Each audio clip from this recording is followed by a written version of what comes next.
Donald ટ્રમ્પે સત્તા સૂત્રો સંભાળ્યા પછી જે વિદેશી નાગરિકોને પોતાના દેશમાં પાછા મોકલવાનું શરૂ કર્યું, એમાં ગઈકાલે ભારતના 104 નાગરિકોને એમણે પાછા મોકલ્યા, જેમાં 33 ગુજરાતીઓ છે. કોઈ પણ દેશમાં કાયદેસરના પેપરો સાથે કાયદેસર વિઝા લઈને દાખલ થયેલા લોકો અથવા જે તે દેશે જેમને શરણાર્થી તરીકે સરહદ ખોલીને સ્વીકાર્યા હોય એવા લોકોને જ રહેવાનો અધિકાર છે.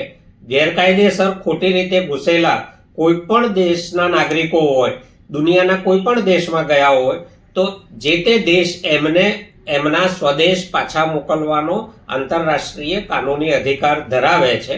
અને એને ભાગરૂપે જ ડોનાલ્ડ ટ્રમ્પની સરકારે ભારતીયોને પાછા મોકલ્યા છે.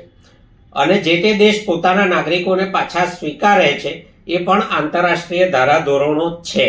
પરંતુ પાછા મોકલવાની જે પ્રક્રિયા છે એ પ્રક્રિયા વાંધાજનક છે. આ કોઈ ક્રિમિનલ ગુનેગારો નહોતા. જે તે દેશમાં જેમ ગઈકાલે ભારતીયોને પાછા સ્વદેશ મોકલ્યા એ ભારતીયોને નોર્મલ વિમાનોમાં પણ પાછા મોકલી શકાયા હોત અથવા ચાર્ટર્ડ સિવિલ પ્લેનથી પણ પાછા ભારત મોકલી શકાયા હોત.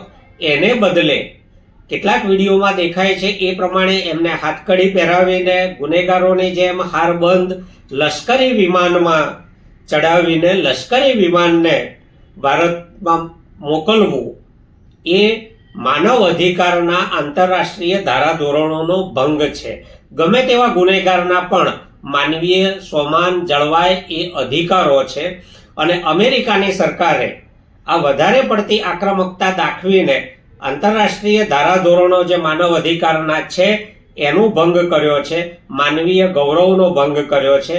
અને જ્યારે જ્યારે આવી ઘટનાઓ ઘટે છે દુનિયામાં, ત્યારે જે તે દેશનું વિદેશ મંત્રાલય અને એ દેશ સાંકેતિક રૂપે પોતાની નારાજગી સામેના દેશ પ્રત્યે વ્યક્ત કરવાનો અધિકાર ધરાવે છે અને દુનિયાના દેશો કરે છે. ભારતે પણ ભૂતકાળમાં આ પ્રકારે પોતાનો વિરોધ જ્યાં જ્યાં નોંધાવવા યોગ્ય હતો ત્યાં નોંધાવેલો છે, કોઈ પણ પક્ષની સરકાર હોય.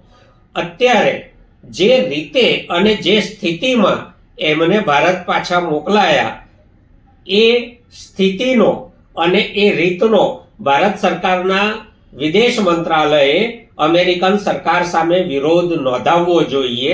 અને જે રીતે કહેવાય છે એ રીતે જો વડાપ્રધાન મોદીજીના ડોનાલ્ડ ટ્રમ્પ ખાસ મિત્ર હોય તો એમણે ફોન કરીને પણ આ બાબતે વિરોધ નોંધાવવો જોઈએ.